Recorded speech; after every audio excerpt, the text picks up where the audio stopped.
PM Modi ने अभी last time speech में बोला है कि जो जब वो हैदराबाद विजिट पे थे कि पेट्रोल कम यूज़ करो, गाड़ियों का कम यूज़ करो, वर्क फ्रॉम होम दोबारा से लेके आओ जैसे लॉकडाउन में कर रहे थे, या गोल्ड मत खरीदो। तो इसके पीछे 2-3 रीज़न हैं जो पॉलिटिकल भी हैं और जो है अपने फॉरेक्स रिज़र्व से रिलेटेड भी हैं। तो वही हम डिस्कस करेंगे पॉइंट बाय पॉइंट। तो पहला पॉइंट क्या बोला गया था कि जो ट्रैवल अवॉइड करो और जो वर्क फ्रॉम होम लेके आओ या पेट्रोल और डीज़ल बचाओ। तो इससे क्या होता है कि ये क्यों बोला जा रहा है? क्योंकि most of the crude oil हम किससे खरीद रहे हैं?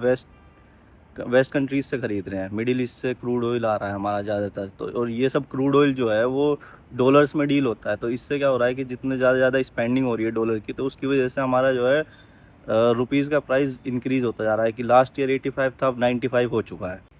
सेकंड पॉइंट आया था गोल्ड को लेके कि भाई गोल्ड 1 साल तक गोल्ड मत खरीदो। तो ऐसा क्यों बोला गया है? क्योंकि लास्ट ईयर का जो डेटा हम निकाल के देखा जाए तो 72 बिलियन डॉलर्स का गोल्ड हमने इंपोर्ट किया है बाहर से, और ये सारी डील हुई है डॉलर्स में। और ऐसे ही अगर जो स्पेंड चलता रहा तो डॉलर का प्राइस इंक्रीज़ ही होता रहेगा। और जैसे कि हम पहले भी डिस्कशन कर सकते हैं कि इसकी वजह से क्या है कि डॉलर्स का जो मेन प्राइस है वो इंक्रीज़ पे ही जाते जा रहा है।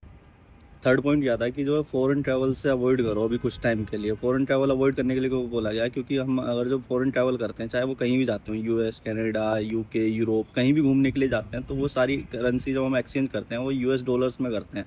स्पेंडिंग के लिए हमें डॉलर्स चाहिए होते हैं। तो उस चीज़ को अवॉइड करने के लिए कि डॉलर्स का और इंक्रीमेंट ना हो या फिर हमारा प्राइस जो है और डिक्रीज़ ना हो, तो इस वजह से ये फ़ॉरेन ट्रिप जो है अवॉइड करने के लिए बोला गया है अगले 1 साल तक के लिए।